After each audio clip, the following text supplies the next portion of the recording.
जिस प्रकार से किसी बड़ी समुद्र या तालाब में से एक गिलास पानी निकाल लेने पे समुद्र का पानी में कुछ कमी दिखाई नहीं देता है, ठीक इसी प्रकार से किसी बड़ी कंपनी में कुछ शेयर खरीद लेने से उस कंपनी के शेयर के प्राइस में कोई फ्लक्चुएशन आपको समझ में नहीं आता है, कोई फ्लक्चुएशन आपको दिखाई नहीं देता है।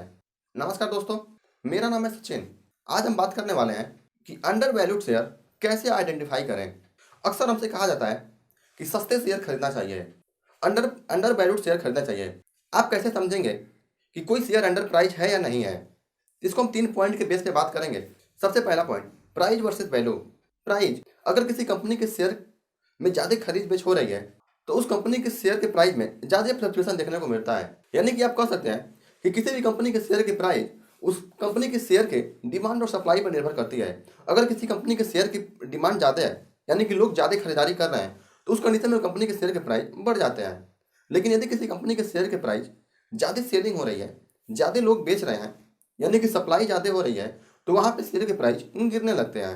वहीं पे अगर वैल्यू की बात करें तो जैसे मान लीजिए कि मेरे हाथ में डस्टर हो, अगर इसकी मैन्युफैक्चरिंग कॉस्ट, इसकी फिनिशिंग कॉस्ट, इसको पूरे बनाने में अगर 10 रुपये लगे हों, तो हम कहेंगे कि 10 रुपये इसकी वैल्यू है, जिसे हम इंट्रिंसिक वैल्यू कहते हैं। यानी कि अगर ये प्रोडक्ट हमें अगर कोई 8 रुपये में दे तो हम कहेंगे कि यह सस्ता है, लेकिन यही प्रोडक्ट अगर कोई हमें 15 रुपये में दे तो हम कहेंगे कि ये महंगा है, क्योंकि हमें पता है, हमने खुद आइडेंटिफाई किया है कि इसकी इंट्रिंसिक वैल्यू 10 रुपये है। ठीक इसी तरीके से शेयर के केस में भी होता है। हर कंपनी के शेयर्स की अपनी कुछ इंट्रिंसिक वैल्यू होती है। अगर आप किसी भी कंपनी के शेयर्स उसके इंट्रिंसिक वैल्यू से कम प्राइस पे खरीदते हैं तो शेयर्स आपके लिए सस्ते पड़ते हैं, यानी कि हम कहेंगे कि वो शेयर अंडर प्राइस है, अंडर वैल्यूड है। लेकिन वहीं पे अगर शेयर के प्राइस इंट्रिंसिक वैल्यू से ज़्यादा पे खरीदते हैं आप, तो हम कहेंगे कि ओवर प्राइस है, यानी कि ओवर वैल्यूड है। लेकिन यहाँ पे एक बात ध्यान देने वाली है कि किसी भी कंपनी के शेयर के प्राइस उस कंपनी के इंट्रिंसिक वैल्यू से कम, ज़्यादा या बराबर हो सकती है। जैसे किसी शेयर की अगर इंट्रिंसिक वैल्यू 100 रुपये हो, तो हो सकता है कि उसके शेयर के प्राइस 80 रुपये हो, 100 हो या 120 हो। किसी भी कंपनी के शेयर के प्राइस में जो उतार चढ़ाव हो रहा है वो मार्केट कैलकुलेट करके आपको खुद दिखा देता है, जो आपको स्क्रीन पर दिखाई देता है। लेकिन किसी भी कंपनी के इंट्रिंसिक वैल्यू अगर फाइंड आउट करनी हो तो आपको खुद निकालना पड़ता है, कंपनी का फंडामेंटल एनालिसिस करके।